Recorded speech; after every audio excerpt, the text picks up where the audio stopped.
Dans ce corpus consacré au Moyen-Orient, la région est ici prise dans une définition géographique large, de l'Égypte à l'Afghanistan. Vous allez pouvoir trouver des monographies de pays avec leur appareil de carte, des rappels historiques pour ce berceau du monde arabe et de la civilisation islamique, et aussi des approches transversales. La dépendance pétrolière, la symbolique de la ville de Jérusalem, dont nous avons pour une fois ramené quelques images qui font sens dans la carte, une critique des représentations cartographiques que nous avons de l'islam. La guerre, on le dit, est un accélérateur de l'histoire. Conflits israélo-palestiniens, intervention en Afghanistan, guerre en Irak, omniprésence du pétrole, c'est en cela que le Moyen-Orient est un pivot géopolitique. Alors je vous propose de définir d'abord cet espace et d'y appliquer les cartes de l'histoire récente, disons depuis la fin des Ottomans jusqu'à la chute de la dictature en Irak. Vous le constaterez, l'approche sur la durée est pleine d'enseignements. D'abord, cette région, comment faut-il l'appeler? Proche-Orient, car dans la tradition géographique française du XIXe siècle, il s'agit de l'Orient le plus proche, par opposition à celui plus extrême de l'Asie.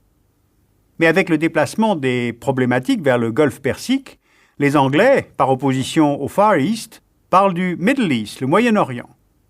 Et puis récemment, nouveau déplacement de problématiques vers le terrorisme, se réclamant lui-même de l'islam. Cela a induit l'inclusion, dans cette zone, de l'Afghanistan. Ces régions sont souvent désertiques, elles sont habitées en majorité par les peuples arabes ou arabisés, mais aussi par des Perses, des Turcs, des Kurdes notamment.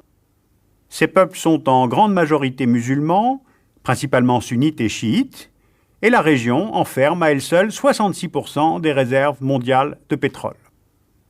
Dès lors, parler d'une région sous influence, qu'est-ce que cela veut dire? Cela veut dire que cette région passe dès le XVIe siècle sous l'influence des Turcs. L'Empire ottoman va tenir le Moyen-Orient arabe sous son influence politique, administrative et souvent militaire pendant 400 ans, de 1516 jusqu'en 1919. Et ce sont des facteurs proprement géopolitiques qui vont mettre fin à cette influence ottomane. Le canal de Suez est ouvert en 1869, avec des capitaux français puis britanniques.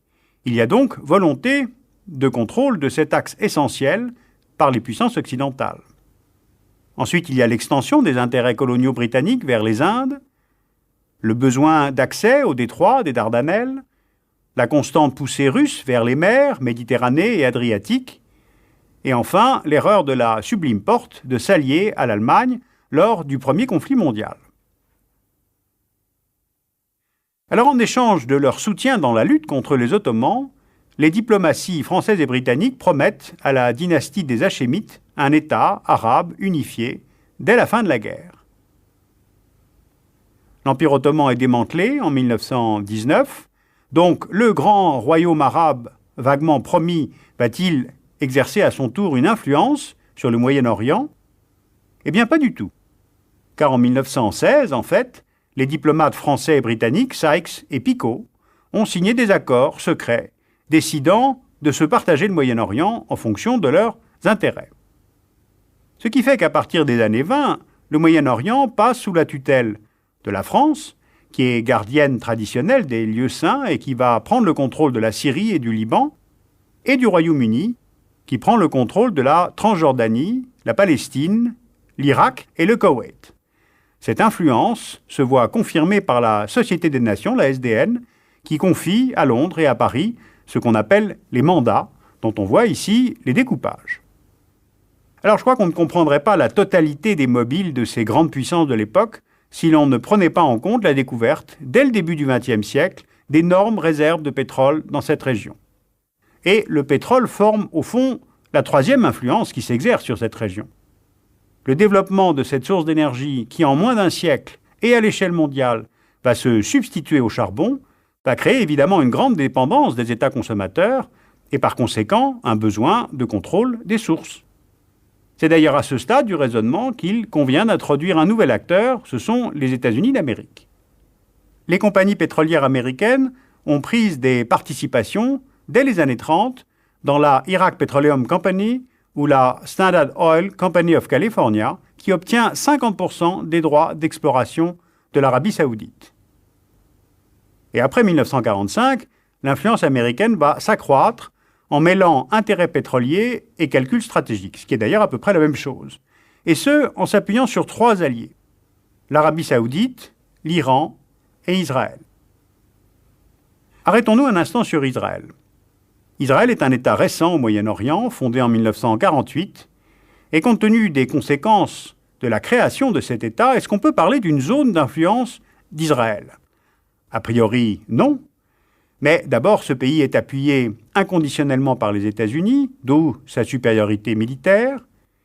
Économiquement, l'État hébreu, bien plus que les autres États de la région, est un acteur dans la mondialisation, surtout vers l'Union européenne et les États-Unis. Et politiquement, l'État juif dans la région est vu comme un ennemi, comme l'épée occidentale au cœur du monde arabe. Il forme comme un abcès de fixation. D'autant plus, je vous le rappelle, qu'il y a eu 4 guerres israélo-arabes. 1948, la création de l'État. 1956, la guerre pour le canal de Suez. 1967, la guerre des 6 jours, qui permet à Israël de s'étendre territorialement. Et 1973, la guerre de Kippour, qui provoque notamment le premier choc pétrolier. 4 guerres, toutes perdues par les armées arabes. L'année 1979 est importante en termes de basculement d'alliance. La chute du Shah d'Iran et la révolution chiite à Téhéran, c'est un revers stratégique pour les Américains, mais aussi pour les Arabes sunnites. Elle entraîne le 2e choc pétrolier, qui est lourd de conséquences pour les économies occidentales. Et enfin, en décembre 1979, invasion de l'Afghanistan par l'Union soviétique, qui est déjà très influente, elle aussi, auprès des Palestiniens, des régimes syriens, irakiens. Et en face, l'influence américaine va grandir justement pour tenter de contrer l'URSS. Alors le premier pays arabe à signer un traité de paix avec Israël, c'est l'Égypte, lors des accords de Camp David, parrainés par les États-Unis et ouvrant sur la restitution du Sinaï en 1979. On note aussi l'augmentation de l'influence américaine lors de la guerre Irak-Iran. En septembre 1980, l'Irak déclare la guerre à l'Iran, le régime de Saddam Hussein se voulant comme un triple rempart, de l'arabisme moderne contre le retour à un régime religieux, du sunnisme contre le chiisme et des Arabes contre les Perses. Il est soutenu militairement par les États-Unis, mais aussi par la France. Et après 8 années de guerre Irak-Iran, Bagdad procède en août 1990 à l'invasion du Koweït. C'est la première guerre du Golfe, la confirmation de la sortie politique de l'Union soviétique et la formation d'une coalition pour ne pas laisser à l'Irak le contrôle de 9% des réserves mondiales de pétrole qui sont présentes au Koweït. Mais cette coalition est arabo-occidentale.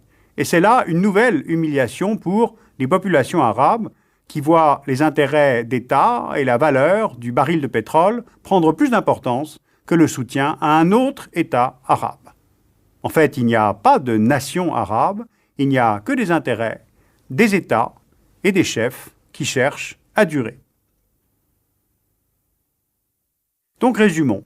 Après le tournant de 1919, celui de 1956, celui de 1979, il y a bien sûr celui de septembre 2001. Alors que de 1979 à 2001, la base du contrat était soutien américain à des régimes arabes autoritaires en échange d'un accès garanti au pétrole et l'absence de toute nouvelle attaque contre Israël, plus le soutien américain aux islamistes afghans du moment qu'ils étaient anti-soviétiques, eh bien 20 ans plus tard, le constat est amer.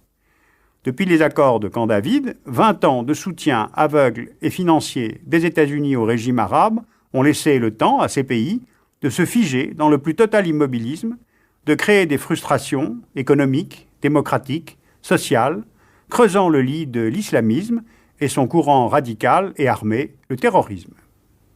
Alors si l'intervention américaine en Afghanistan a pour objectif d'éradiquer les réseaux d'Al-Qaïda, de capturer le Mollah Omar, de stabiliser le pays sous un régime pro-américain, eh bien franchement les 2 premiers objectifs ont échoué et le 3e est incertain. Alors avec la guerre 2003 en Irak, les États-Unis veulent là encore renforcer leur influence sur la région. La guerre, c'est la poursuite d'une politique par d'autres moyens. Le contrat pétrolier doit se poursuivre avec la région, mais les contrats politiques ont été rompus depuis le 11 septembre 2001 et à cause de l'immobilisme des régimes arabes.